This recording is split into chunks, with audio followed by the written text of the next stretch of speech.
वैसे तो अनेकों केस आते रहते हैं, अनेकों विशेष विशेष रूप के आते हैं, बट अभी एक हाल फिलहाल में ही एक ऐसा केस था कि किसी के घर में कोई जिन था।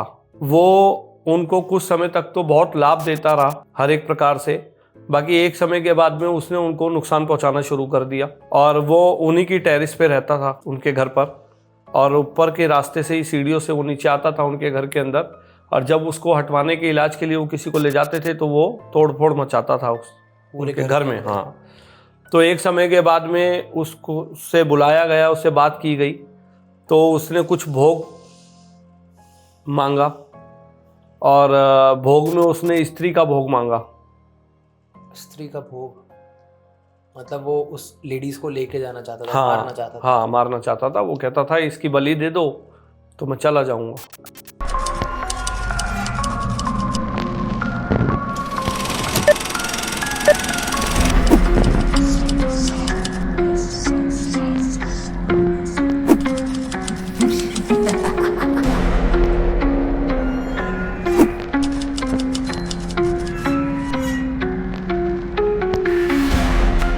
तो पंडित जी कैसे हैं आप? बहुत बढ़िया, आप बताएं। मैं एकदम ठीक हूँ। और आप थैंक यू, आप अच्छी बात है हमारे पॉडकास्ट पे आए, हमें बहुत अच्छा लगा। हम आपको कब से बोल रहे हैं कि एक पॉडकास्ट कर लेते हैं साथ में। तो क्या था, आप क्यों नहीं आ रहे थे इतने टाइम से हमारे पास? काफी समय से व्यस्त थे, जिस वजह से समय नहीं निकल पा रहा था। महाकुंभ हो के आए आप? हाँ, कुंभ गए। कैसा लगा आपको वहाँ का बहुत experience? बढ़िया, मैं नहीं जा पाया पर किसी कारणवश। बहुत आनंद था, आपको जाना चाहिए था कुंभ।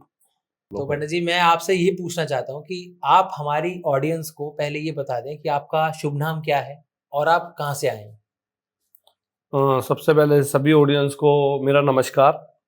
ठीक है, मेरा नाम कृष्णकांत, पंडित कृष्णकांत शर्मा है, और मैं यमुना बाजार स्थित यमुना के तट पे चिंताहरण शनि मंदिर में भगवान की सेवा करता हूँ, और मेरा वहीं से आगमन हुआ है।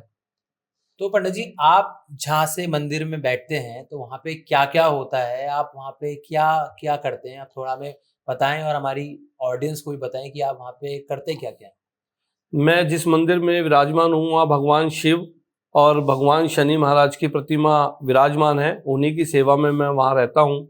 और वहाँ हर प्रकार के इलाज किए जाते हैं, जैसे भूत प्रेत बाधा, किसी भी प्रकार की शारीरिक समस्या, सभी प्रकार का झाड़ा लगा करके, उतारा कर करके भगवान के सानिध्य में भगवान कृपा करते हैं और वो ठीक हो जाते हैं। हमारी ऑडियंस को आप थोड़ा ये बता दो कि अगर आप तक किसी को पहुँचना हो तो वो कैसे आ पाए। हमारे तक पहुंचने के लिए मंदिर आ सकता है। चिंताहरण शनि मंदिर है, यमुना बाजार में स्थित है, दिल्ली में, जो मरघट वाले हनुमान मंदिर के नियर बाय है। मैं बाकी डिस्क्रिप्शन में पंडित जी का डाल दूंगा एड्रेस वगैरह। अगर किसी को भी ऐसी बाधा है तो वो जाके यहाँ पे इलाज अपना करा सकता है। तो तो पंडित जी हम शुरू करते हैं आज का पॉडकास्ट। हम बहुत दिन से इस चीज़ के लिए सोच रहे थे कि आपके साथ एक छोटा सा पॉडकास्ट कर लेते हैं। तो पंडित जी मेरा पहला प्रश्न आपसे ये था कि तंत्र क्या है। लोग बहुत सारे तंत्र की बातें करते हैं, बहुत पॉडकास्ट पे तंत्र को बताया जाता है कि तंत्र ऐसा है, तंत्र वैसा है, इसको उसको बांधने के लिए ये करना होता है। तो आप हमें बताएं कि रियल में तंत्र है क्या। तंत्र एक विद्या है जिसके कुछ अंग हैं, जैसे मारण, मोहन, विद्वेषण, उच्चाटन, वशीकरण इत्यादि। इसको आत्मा से परमात्मा का मिलन का जो माध्यम है वो तंत्र है। ठीक है। तंत्र में साधना की जाती है, जिसमें भगवान के लिए आपको समर्पण करना पड़ता है। तंत्र को आत्मा और ब्रह्मांड का संबंध है, और कुछ ऊर्जा संचरण की जाती है इसमें। मैं आपसे एक छोटी सी बात पूछना चाहता हूँ कि जैसे भी आपने चार चीजें बताई, मारण, मोहन, उच्चारण, तो उसमें से कौन सी ज्यादा तेज काम करने वाली जो विद्या है वो कौन सी है? सभी अपनी अपनी जगह हैं। जिस प्रकार से आप किसी भी क्रिया को करते हैं, वो सबका एक पर्टिकुलर अपना अपना साधना का मंत्र है। उन जैसे मंत्रों किसी के के अंदर किसी को मारना हो या बचाना हो तो इसके लिए भी तंत्र किया जाता है। बिल्कुल किया जाता है। तो पंडित जो हांडी के बारे में लोग कर रहे हैं आजकल बात कि हांडी छोड़ दी, या लोग उड़ते हुए भी उसको बहुत देखते हैं, तो ये क्या चीज है ये हांडी? हांडी जो है एक क्रिया है जो मारण के लिए इस्तेमाल की जाती है। उस हांडी में कुछ सामग्री रखी जाती है और कुछ मंत्रों का उच्चारण किया जाता है, जिससे जिस एक विशेष के लिए वो क्रिया की जाती है। तो क्या ये कोई भी कर सकता है या किसी सिद्ध आदमी से ही ये काम हो सकता है? ये हर कोई नहीं कर सकता, इसको एक तांत्रिक ही कर सकता है। हर तांत्रिक एक कर सकता है नहीं, या हर कोई भी तांत्रिक नहीं कर सकता। जिसने साधना की हो, जो साधक हो, वही कर सकता है, एक विशेष रूप से जो होता है। तो पंडित जी आपका तंत्र का सफर आज तक कैसा रहा, आप थोड़ा बताना चाहेंगे हमारी ऑडियंस को? तंत्र का सफर जो है वो बहुत कठिनाइयों से भरा है। उसमें बहुत कुछ सहना पड़ता है, बहुत कुछ त्याग करना पड़ता है, तब जाके एक साधक को तांत्रिक की उपाधि मिलती है। और इसे कई प्रकार से किया जाता है। तो पंडित जी आप तंत्र के लिए कहाँ कहाँ गए हो, मतलब आपकी जो यात्रा थी वो आप मतलब सिर्फ आपने दिल्ली में रह के की, या फिर आप कहीं बाहर भी सीखने के लिए तंत्र कुछ गए? विशेष दिल्ली में रहकर के यमुना के तट पे की है, कुछ कामाख्या की है, कुछ नेपाल की है, कुछ मयोंग जाकर के की है। कामाख्या में आपका एक्सपीरियंस कैसा था पंडित जी? बहुत बेटर रहा, बहुत अच्छा था। कामाख्या तो एक विशेष पॉइंट है जहाँ से तंत्र उपजा है, सारी शक्तियां वहीं से चलती हैं। मायूंग के बारे में लोग कहते हैं कि पूरा गांव तंत्र ही सीखता है। पहले था ऐसा, बट अभी वैसा नहीं है। कुछ विशेष ही कुछ लोग रह गए हैं वहाँ जो तंत्र क्रिया करते हैं। पहले था ऐसा कि पहले वहाँ ऐसा चलता था। तो पंडित जी आपके पास ऐसे बहुत सारे केस आते होंगे तंत्र से रिलेटेड जो उतारने के लिए आपके पास आते होंगे, तो उनमें से आप कुछ बताना चाहेंगे, कोई ऐसा केस जो आपने सॉल्व किया हो लास्ट उस टाइम में? वैसे तो अनेकों केस आते रहते हैं, अनेकों विशेष विशेष रूप के आते हैं। बट अभी एक हाल फिलहाल में ही एक ऐसा केस था कि किसी के घर में कोई जिन था। वो उनको कुछ समय तक तो बहुत लाभ देता रहा हर एक प्रकार से। बाकी एक समय के बाद में उसने उनको नुकसान पहुंचाना शुरू कर दिया, और वो उन्हीं की टेरिस पे रहता था उनके घर पर, और ऊपर के रास्ते से ही सीढ़ियों से वो नीचे आता था उनके घर के अंदर। और जब उसको हटवाने के इलाज के लिए वो किसी को ले जाते थे तो वो तोड़ फोड़ मचाता था उस पूरे उनके घर घर के में। अंदर? हाँ, तो एक समय के बाद में उसको से बुलाया गया, उससे बात की गई, तो उसने कुछ भोग मांगा, और भोग में उसने स्त्री का भोग मांगा। स्त्री का भोग मतलब वो उस लेडीज को लेके जाना चाहता था, मारना हाँ चाहता था? हाँ, मारना चाहता था। वो कहता था इसकी बलि दे दो तो मैं चला जाऊंगा। तो पंडित जी क्या वो आज भी जिन है, या फिर उनके घर में, या फिर वो नहीं, जा अब वो चुका जा है? चुका है, उसको हटा दिया गया है वहां से। तो आपने ही हटाया था? हाँ बिल्कुल। तो आपको कितना टाइम लगा ये सब का करने में? उसके लिए 1.25 महीने का समय लगा उस क्रिया को करने में।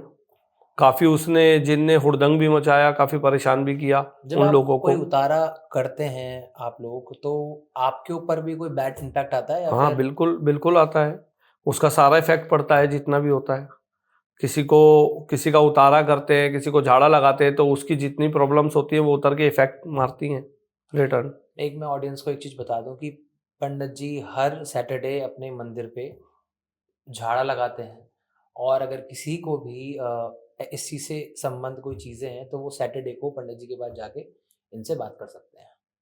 तो पंडित जी जो आपके ऊपर बैड इम्पैक्ट पड़ता है उससे आप फिर बचते कैसे हो? आप मतलब आपके पास कुछ ऐसी चीजें होती हैं जिससे आप बचते हो, क्या आप यूज करते हो, आप कुछ बता पाओगे? जो देवी देवता की हमने साधना की है, उस अपने तपोबल को बढ़ाते हैं, और वही हमारी स्वयं रक्षा करते हैं उस चीज से, वही हमें प्रोटेक्ट करते हैं। पर पंडित जिसकी आप मुक्ति करते हो या फिर हटाते हो, वो मुक्त हो जाता है या फिर सिर्फ वो घर छोड़ के कहीं और चला जाता है? नहीं, उसको स्थान दे दिया जाता है, वो वापस शमशान में या उसे किसी भी स्थान पर, एक विशेष स्थान पर जाकर के उसको स्थान दे दिया जाता है, वो वहां रहता है फिर। पंडित जी अगर हमें इससे बचना हो, इस इन चीज़ों से कि भैया हम पे ये चीज़ें असर ना करें, तो कुछ ऐसा कुछ उपाय है आपके पास जो आप हमारे ऑडियंस को बताना चाहते हो? हाँ, उसके लिए छोटा-मोटा कोई? ताबीज बनाए जाते हैं, ताबीज दिए जाते हैं। वो ताबीज आपके पास रहेगा जब तक, तो आप उससे प्रोटेक्ट रहेंगे, कोई भी एंटिटी आपको परेशान नहीं कर सकती है। और अगर हमें जैसे कुछ घर में ही कुछ भूत जो भी है हमारे घर में, कोई हाँ, तो नेगेटिव। घर कीला जाता है ना, उसके लिए घर कीलना पड़ता है, अच्छा। उसके लिए कुछ विशेष सामग्री लगती है।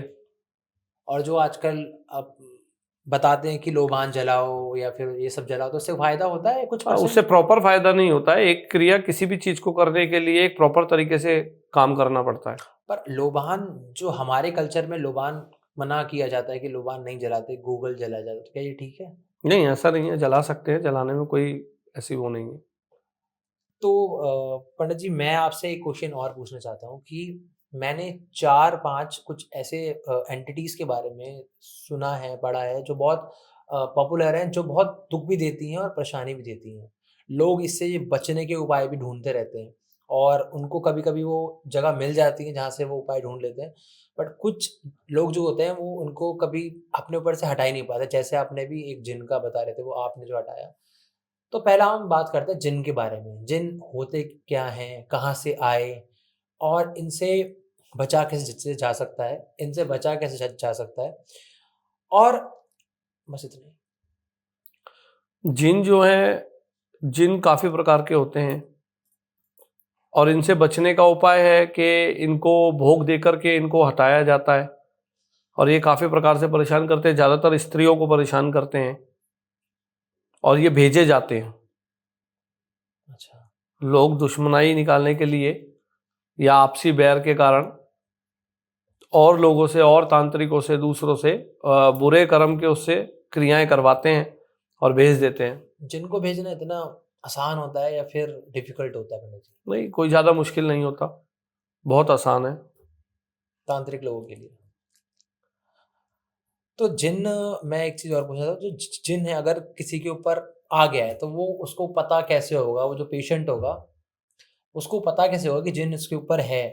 तो उसका कुछ बिहेवियर में चेंज आते हैं? हाँ, बिहेवियर चेंज हो जाता है उसका, लैंग्वेज बदल जाती है, उसकी बॉडी की लैंग्वेज चेंज हो जाती है, उसका हाव भाव चेंज हो जाता है।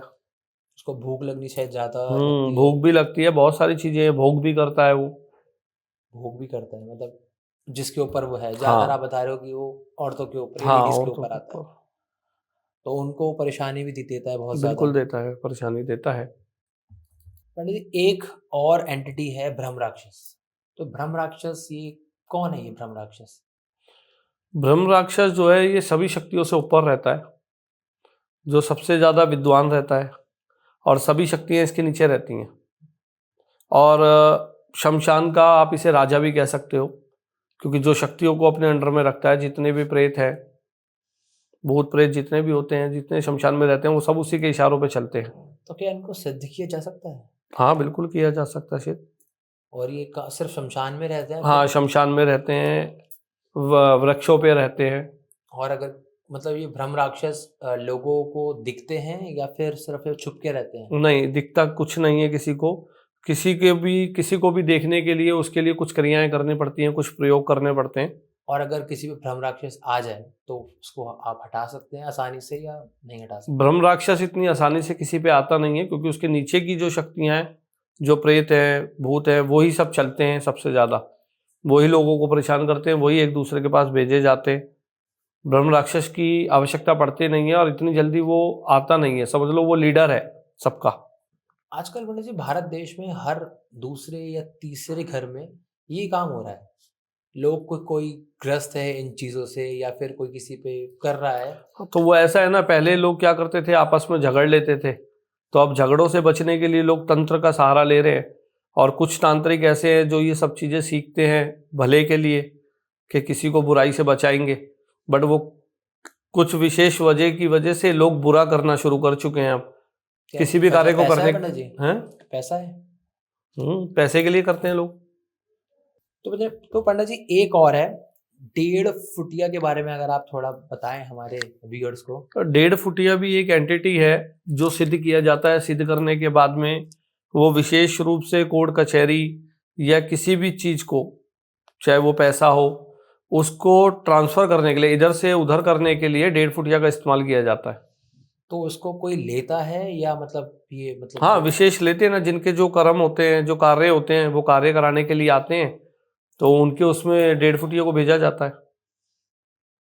किसी भी शक्ति को, किसी भी एंटिटी को आप एक नियमित रूप से विशेष, जैसे आप कहते हैं किसी से कोई प्रोडक्ट साइन कराते हैं, उसी तरीके से उनसे नियम बांध करके, वचन लेकर के काम किया जाता है। तो क्या 1.5 फुटिये को भी कोई स्थान दिया जाता है? तो एक और है कच्चा कलवा, आजकल यूट्यूब पे या हर जगह बहुत फेमस है। तांत्रिकों के बीच में आजकल ये टॉपिक बहुत हॉट टॉपिक है। तो कच्चा कलवा जैसी रियल में कोई चीज़ होती है या फिर लोग सिर्फ बिल्कुल बिल्कुल होती है। जो छोटे बच्चे चले जाते हैं, उनकी जो आत्माएं होती हैं वो कच्चे कलवे के रूप में सिद्ध होती हैं, उन्हें कच्चा कलवा कहा जाता है। वो हर एक विशेष रूप में काम करती हैं। बट वही मैं आपको बताऊंगा कि साधना, कि जब तक आप किसी चीज़ को साधोगे नहीं, उस पे ध्यान नहीं लगाओगे, उसको केंद्र नहीं करोगे, तब तक वो काम नहीं करेगी। कच्चे कलवे वो होते हैं जो छोटे बच्चे मर जाते हैं और उन्हें दफना दिया जाता है, फिर तांत्रिक लोग उसकी खोपड़ी निकालते हैं और उस पर सिद्धि करते हैं, उस पर सिद्ध कर करके फिर उनसे क्रियाएं करवाते हैं। तो कच्चा कलवा पंडित जी बेसिकली करता क्या है? सभी प्रकार के कार्य करता है। जैसे कोई गर्भवती महिला हो, उसे परेशान करना हो, तो उसके गर्भ में जाकर के विराजमान हो जाता है, उसके बच्चे को डैमेज कर देता है। और भी बहुत सारी अनेकों प्रकार की ऐसी विशेष वो हैं जो कच्चा कलवा करता है। तो एक लास्ट चीज़ मैं आपसे बस पूछना चाह रहा हूँ उसके अंदर, कि कर्ण पिशाचिनी भी आजकल बहुत फेमस है, कि लोग उसके बारे में बहुत अपनी अपनी राय देते हैं। तो मैं ऑडियंस के लिए आपसे ये क्वेश्चन पूछना चाहता हूँ कि कर्ण पिशाचिनी जैसी रियल में कोई चीज़ होती है? क्योंकि बहुत से लोग कहते हैं कि बाबा बागेश्वर ने भी कर्ण पिशाचिनी साध रखी है, तो क्या वो ऐसा रियल में है? नहीं, ऐसा रियल नहीं है। कर्ण पिशाचिनी भी एक एंटिटी है जिसको सिद्ध करने के लिए वो बहुत गलत तरीके से सिद्ध की जाती है। उसके अंदर एक तो आपको एकांत में रहना पड़ता है, ध्यान करना पड़ता है, अपना ही मलमूत्र उसमें इस्तेमाल किया जाता है साधना के लिए, जो 41 दिन की साधना चलती है। और कर्ण पिशाचिनी विशेष रूप से 3 रूप में सिद्ध होती है, एक माँ के रूप में, एक बेटी के रूप में, और एक बहू के रूप में, वाइफ के रूप में। तो उसको साधने का कुछ फायदा लोगों को होता है या फिर लोग सिर्फ भ्रम में जीते हैं इसको साधने के बाद? नहीं, और भ्रम में क्या नहीं इस जीते। ऐसा है, कोई विशेष व्यक्ति अगर आपके पास आता है तो वो किस मंशा से आपके पास आ रहा है, तो वो आकर के उसके आने से पहले आपके कर्ण में वो सब बता देगी, आपके कान में बताएगी कि वो कौन है, कहाँ से आया है, किस लिए आया है, क्यों आया है। वो सभी चीज़ आपको पहले ही बता देगी। लोग कहते हैं कि कर्ण पे पिशाचिनी जब आप वाइफ के रूप में सिद्ध करते हैं तो आप शादी कहीं और नहीं कर हाँ, सकते। शादी नहीं कर सकते, और शादी की भी है तो वो आपकी वाइफ को ख़त्म कर देगी, क्योंकि वही आपकी वाइफ बनकर रहेगी। जिंदगी भर। हाँ, जीवन और भर। फिर मरने के बाद भी क्या वो? मरने के बाद वो आपकी आत्मा को बंदी बना करके रखेगी हजारों वर्ष। तो क्या ये बात जो लोग सिद्ध करते हैं उनको मालूम होती है, हाँ, मालूम होती है। फिर भी वो ये चीज करते हैं? बिल्कुल। क्यों? सिद्धि के लिए, अपने आप को ऊपर दिखाने के लिए लोग सिद्ध करते हैं, इस्तेमाल करने के लिए। आप किसी ऐसे को जानते हो जिसके पास ये है? हाँ, काफी लोग हैं ऐसे। तो क्या मतलब वो भी ठीक है, नॉर्मल लाइफ जी रहे हैं अपनी, या फिर? देखो, एक साधक का जो जीवन है वो बिल्कुल अलग हो जाता है एक नॉर्मल व्यक्ति से। उसको बहुत कुछ त्यागना पड़ता है, मतलब सांसारिक जीवन और सांसारिक सुख में उसको बहुत कुछ अलग देखना पड़ता है। लोग कहते हैं कि कर्ण पिशाचिनी के आने के बाद आपके पास बहुत सारा पैसा आने लगता है, या फिर वो गड़ा हुआ धन बताती है कुछ? नहीं, ऐसा नहीं है। हर शक्ति अलग काम करती है। ये जितनी भी शक्तियां हैं सब अपने अपने रूप में अलग अलग काम करती हैं। हर एक शक्ति का अपना अलग कर्म है। पंडित जी, मंत्र, आजकल लोग मंत्र के बारे में बहुत करते हैं बात। हम भी जब कोई माला करते हैं तो उसके अंदर मंत्र का जाप होता है, तो मंत्र है क्या? तो हर देवी देवता का, हर शक्ति का एक अपना मंत्र है। और मंत्र को कितना जाप करना चाहिए? मैं बेसिक क्वेश्चन ये है कि मंत्र होता क्या है? किसी भी चीज की सिद्धि करने कर लिए मंत्र का जाप किया जाता है, जो 1.25 लाख जिसकी संख्या कम से कम रहती है। अच्छा। 1.25 लाख मंत्र जापने के बाद में वो शक्ति जागृत हो जाती है आपके लिए।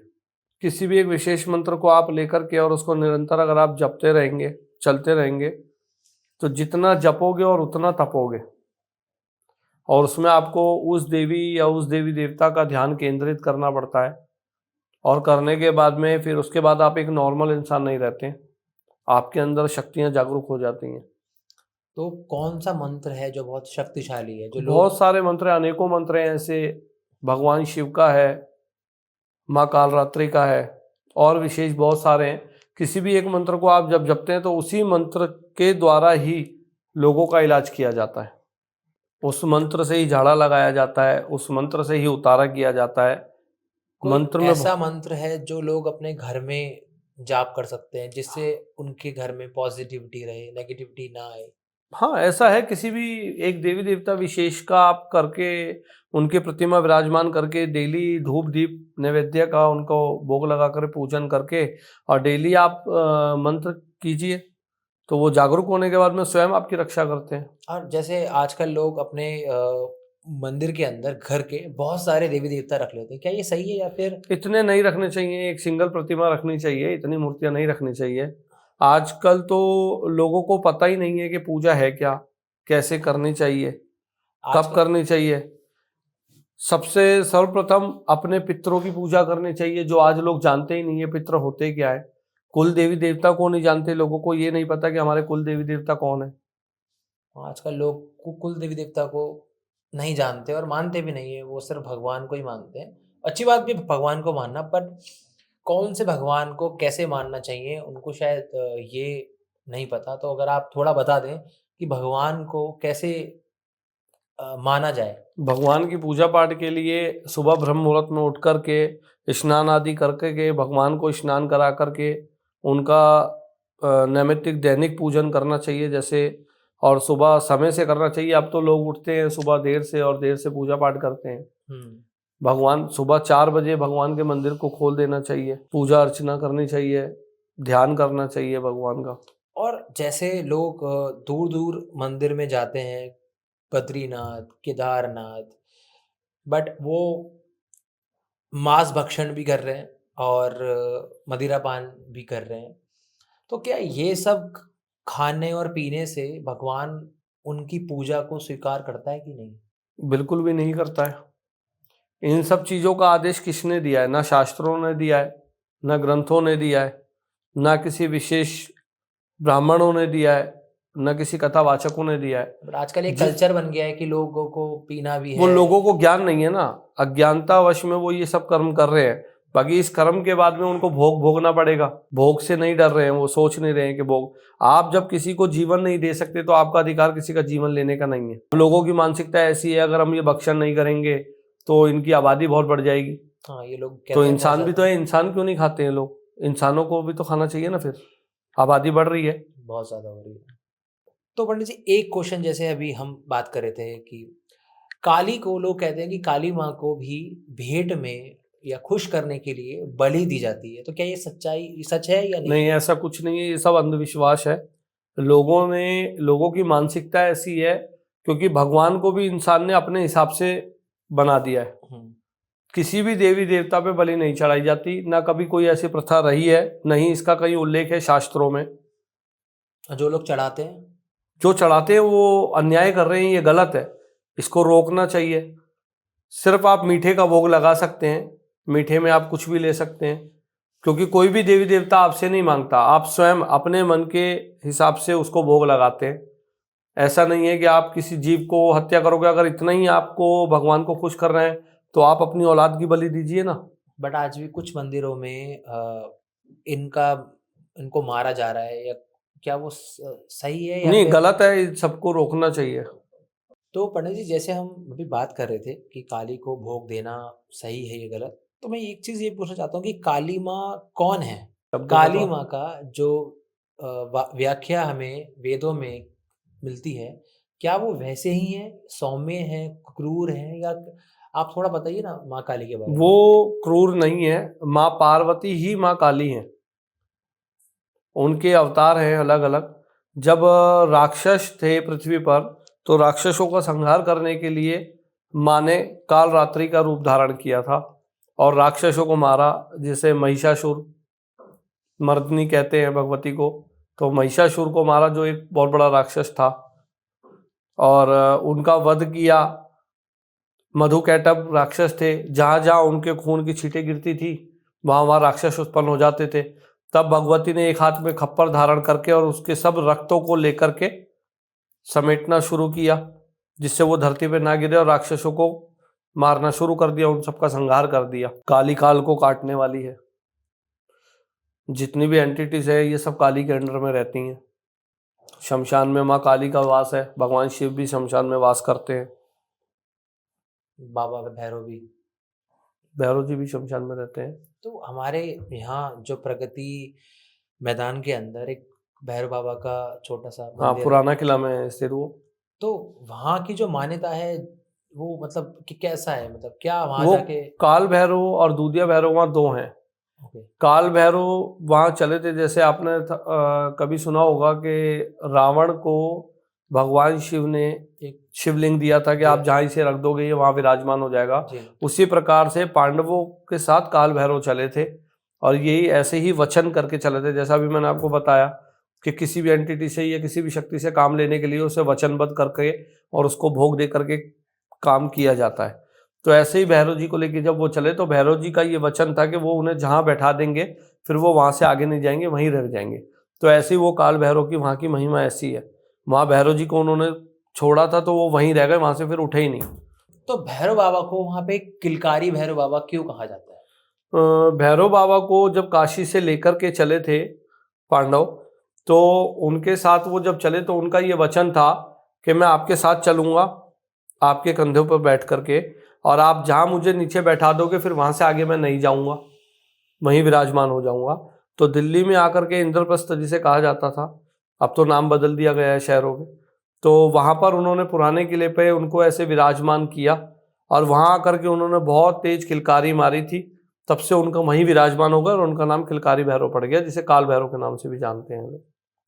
जो लोग देख रहे हैं उनके लिए हम ऐसा क्या बता सकते हैं उन जिनसे उनको लाभ हो, वो अपने घर में ये चीज़ करें, और उनसे उनको क्या लाभ हो सकता है जो तो हमारे उन व्यूअर्स देख सभी रहे हैं? लोगों को आप ये कह सकते हैं कि सब ईश्वर के प्रति अपनी भावना जागरूक करें, ध्यान केंद्रित करें, अध्यात्म से जुड़ें और भगवान की भक्ति करें।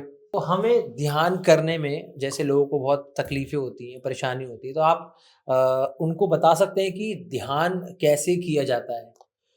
ध्यान करने के लिए आपको सबसे पहले एकाग्र स्थान, अपने मन को एकाग्र करना पड़ेगा। उस समय आपको कोई भी डिस्टरबेंस नहीं होनी चाहिए, क्योंकि जिस भी शक्ति को या जिस भी देवता का आप ध्यान कर रहे हैं, जिस समय आप बैठते हैं तो डायरेक्ट आपके तार उनसे जुड़ते हैं, तो वो बीच में आपको कहीं भी डिस्टरबेंस नहीं होनी चाहिए। एक आसन लेकर के उसके ऊपर आप बैठ जाएं और एक माला लेकर के, या माला ना हो तो एक ध्यान केंद्र बना करके और उसी देवी देवता का ध्यान कीजिए और या मंत्र का जाप कीजिए। तो हमें ध्यान किस डायरेक्शन में बैठ के करना चाहिए? पूर्वाभिमुख होना चाहिए, आपका मुख जो है वो पूर्व दिशा में होना चाहिए। तो पंडित जी आपने कुछ आपको पिक्चर देखने का शौक है?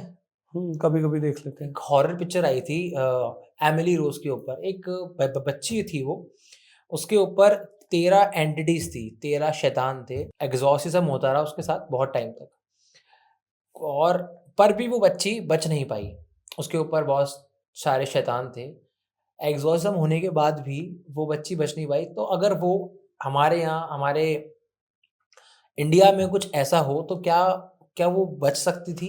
देखिए, सही समय पे सही उपचार मिलना बहुत जरूरी है। ठीक है, इंडिया में तो, अपने हिंदुस्तान में वो कुछ है जो कहीं नहीं है, जो कहीं नहीं है वो हिंदुस्तान में हो सकता है। हमारा जो अध्यात्म हिंदुस्तान को केंद्र बिंदु बोला जाता है। ठीक है, जैसे अभी आपने देखा कुंभ, कुंभ के अंदर क्या था, वो सब अध्यात्म था। वहाँ एक बहुत बड़ी बड़ी शक्तियां थी, बड़े बड़े तांत्रिक थे, बड़े बड़े साधु थे। ठीक है, आज इतने 66 करोड़ 70 करोड़ लोग एक ही जगह एकत्रित हुए, वो एक शक्ति थी।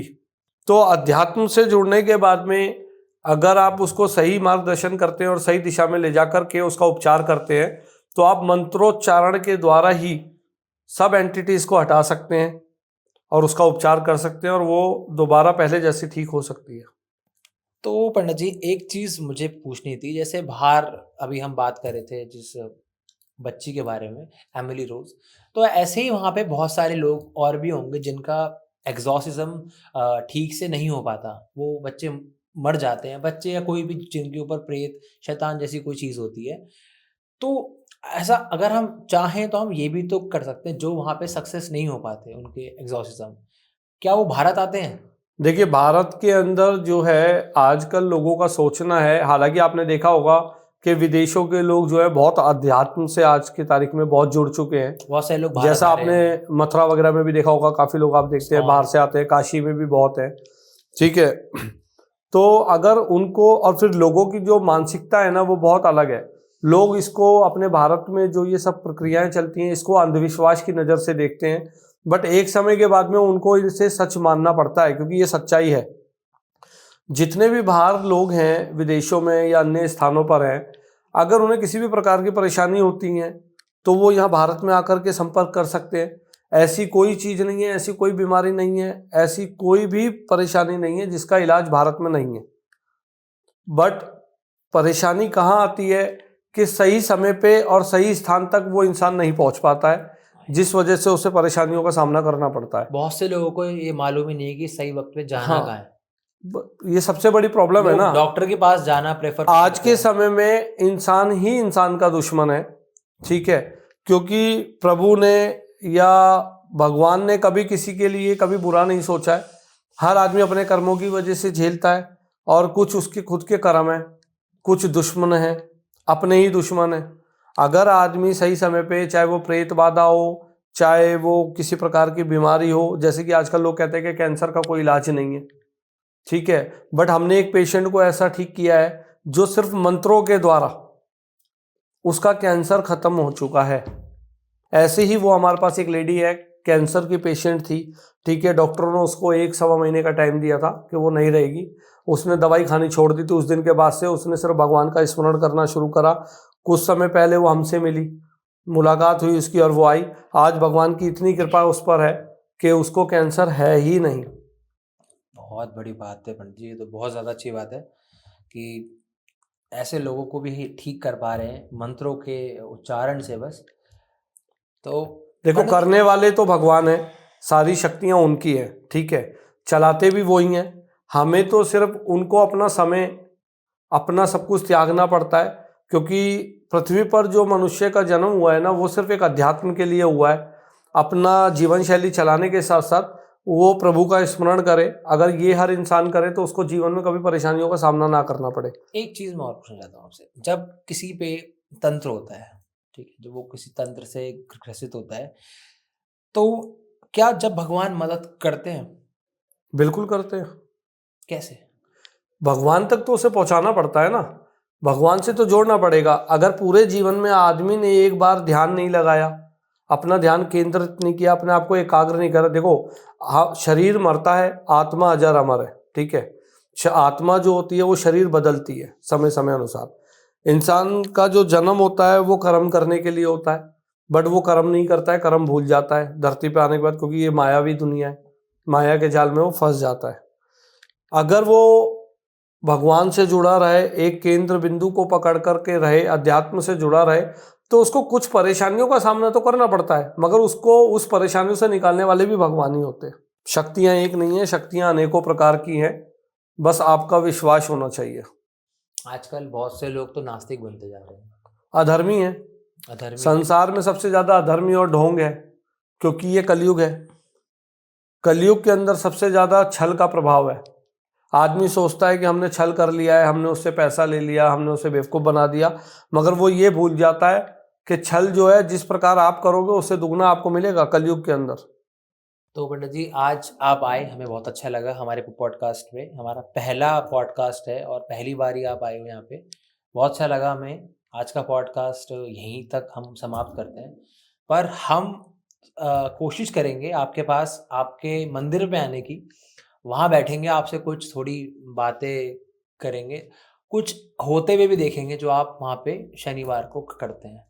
ठीक है पंडित जी, तो मिलते हैं भाई अगले एक और पॉडकास्ट के अंदर। जब तक के लिए जय श्री राम। जय कालका माई।